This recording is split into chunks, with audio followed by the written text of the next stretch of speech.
Rekan-rekan, selamat sore. Selamat sore, Ibu. Selamat sore, Ibu. Apa kabar? Sehat semuanya? Sehat, luar biasa. Sehat, Ibu. Sehat, baik. Baik, teman-teman. Kegiatan kita hari ini adalah pengimbasan tentang materi yang ada di LMS. Jadi, sebelum kita mulai, kita sepakati dulu. Ibu Bapak semuanya diharapkan aktif dalam kegiatan ini. Kemudian dimohon untuk tetap menyalakan kamera. Sepakat Ibu Bapak? Iya, sepakat, Ibu. Nanti ketika pembagian tugas, mohon juga untuk disepakati kita mengumpulkan tugasnya tepat waktu ya. Baik. Baik, Bu. Ya. Baiklah, sebelum acara kita mulai, mari kita berdoa sesuai dengan agama masing-masing. Ya, berdoa mulai. Doa selesai. Ya, rekan-rekan, Om Swastiastu. Om Swastiastu.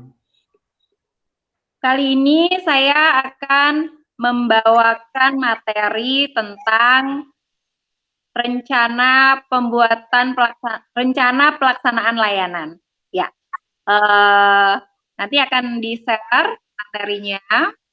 Bapak Ibu silakan mendengarkan sambil melihat materi yang sudah share. Ya, materi kita adalah pembuatan rencana pelaksanaan layanan.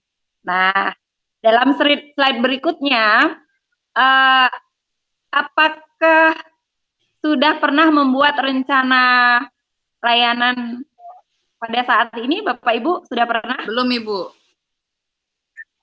Belum. Oh, baik. Bagaimana dengan Pak Yuda? Sudah pernah?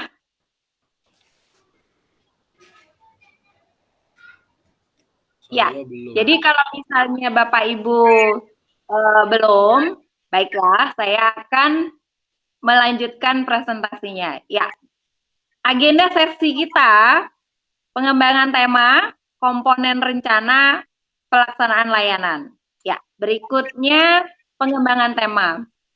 Tema atau topik merupakan rincian lanjut dari identifikasi deskripsi kebutuhan peserta didik konseli dalam aspek perkembangan pribadi, sosial, belajar, dan karir.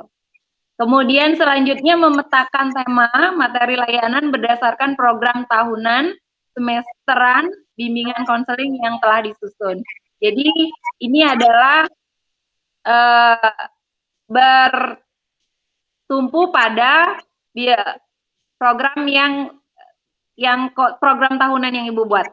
Kemudian materi layanan bimbingan meliputi 4 bidang, yaitu secara proporsional meliputi bidang pribadi, sosial, belajar, dan karir. Jadi ada berapa bidang, Ibu Bapak?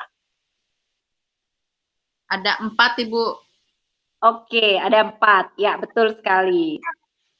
Yaitu selanjutnya, materi layanan diseleksi, dipetakan, dan ditetapkan atas dasar analisa kebutuhan atau asesmen diagnostis. Pasti capaian pelayanan kebutuhan peserta didik pada setiap aspek perkembangan dan bidang layanan bimbingan dan konseling. Nah, kalau dari fase capaian, Ibu Bapak pernah dengar tentang fase yang Ibu Bapak ajar? Fase apa namanya untuk saat ini kalau Ibu Bapak ajar? Belum, Bu. Belum ya? Nah, jadi kalau misalnya fase kelas 10 disebut dengan fase E, kalau kelas 11 sama 12 disebut dengan fase F. Jadi biar Ibu Bapak paham hitungnya. Nah, setelah tema atau topik dikembangkan, kegiatan berikut adalah menyusun RPL bimbingan konseling. Nah, ini sekarang komponennya ya, akan dilanjutkan dengan berikutnya. Rencana kegiatan sebagai RPL dalam bidang BK disebut dengan Rencana Pelaksanaan Layanan atau RPL, yang disusun sebagai acuan bagi guru BK dalam melaksanakan layanan bimbingan dan konseling.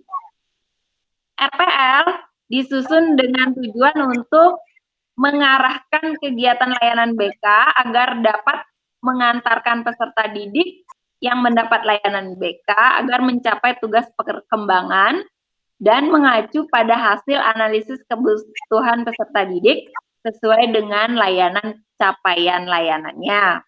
Nah, jadi biar tidak menyimpang gitu. Ya, selanjutnya penulisan RPP dilakukan dengan efisien dan efektif, sehingga guru memiliki lebih banyak waktu untuk mempersiapkan dan mengevaluasi proses pembelajaran itu sendiri.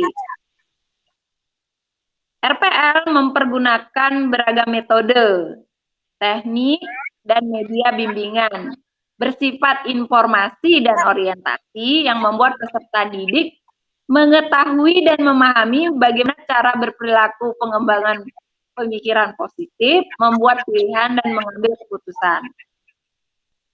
Nah, selanjutnya, komponen rencana pelaksanaan layanan. Jadi guru secara bebas dapat memilih membuat, menggunakan, dan mengembangkan format RPP. RPL disusun berdasarkan 3 komponen utama.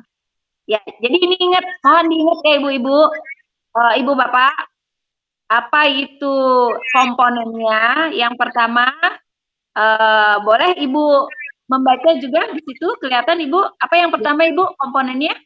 Tujuan. Ada ya, tujuan. Apa isi tujuannya? Bisa ibu baca, silakan.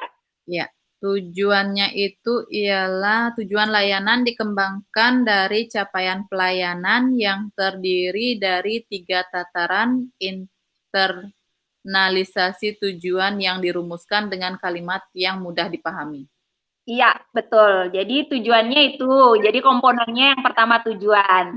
Baik, ada siapa lagi di sini yang bisa baca? Mungkin siapa bisa baca lagi selain Ibu Ari? Ada? Ada yang bisa? Saya, Pak, Bu. Pak Yuda ya? Bisa membacanya di situ? Ya, silakan Bisa, Pak Ibu, Yuda. terlihat. Ya. Komponen yang kedua itu adalah aktivitas. Yang penjelasannya yaitu aktivitas berisi kegiatan aktif peserta didik selama dalam kegiatan layanan. Aktivitas dapat berisi metode kegiatan, materi, waktu pelaksanaan, media yang digunakan, serta tahapan dalam pelaksanaan kegiatan tersebut. Iya, terima kasih Pak Yuda. Bagaimana dengan Pak Sony? Bisa membaca? Pak Sony keluar Meet, Bu, mungkin masalah jaringan terkendala di koneksi. Oke. Oh iya dah. Oke. Mungkin ya. Baik. Jadi kalau yang komponen berikutnya penilaian layanan BK. Penilaian sebagai gambaran secara umum, tagihan untuk mengukur ketercapaian tujuan, penilaian atau evaluasi dalam berisi evaluasi proses dan evaluasi hasil. Jadi mohon Bapak Ibu, demikian tadi yang saya presentasikan. Nanti mohon diingat tujuan, aktivitas, dan penilaian layanannya. Ya. Sekarang mari kita berdiskusi mengenai materi tadi. Bapak Ibu kan sudah mencermati, ya kan? Ada 3 komponen. Nanti diskusi kita, saya akan bagi kelompoknya menjadi 2. Karena Pak Sony left, karena dia ada masalah dengan jaringannya, ya apa-apa. Nanti kelompoknya kita bagi 2. Nah, masing-masing kelompok, tolong dicatat ya.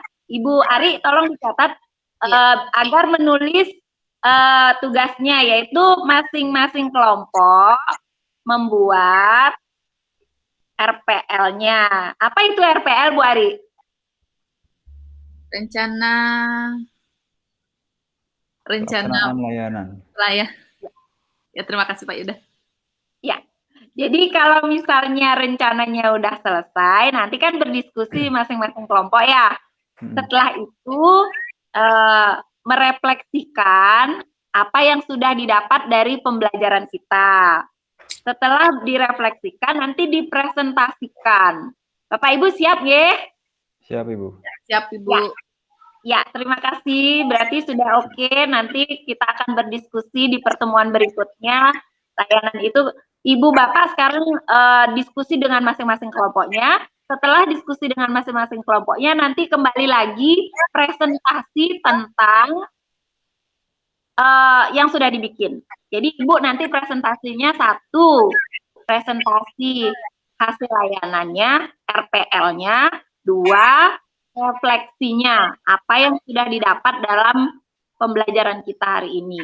Kita belajar pembelajaran orang dewasa, jadi Ibu Bapak mandiri melaksanakan pekerjaannya di rumah di kelompok dulu. Oke ya? Yeah. Ya, nanti kita bisa diskusi lagi. Ya, terima kasih Ibu Bapak atas waktunya. Saya ada pertanyaan lagi? Sudah cukup jelas, Ibu. Oke, terima kasih. Jadi kita akhiri dengan berdoa. Setelah berdoa baru kita ucapkan Paramasanti. Baiklah, kita berakhiri dengan berdoa dulu. Ya, selesai dan berakhir dengan Paramasanti. Om Santi. Ngawit Paramisanti, Om Santi, Santi, Santi. Om. Ya, terima kasih atas kerjasamanya. Iya, Ibu. Terima kasih, Ibu. Ya.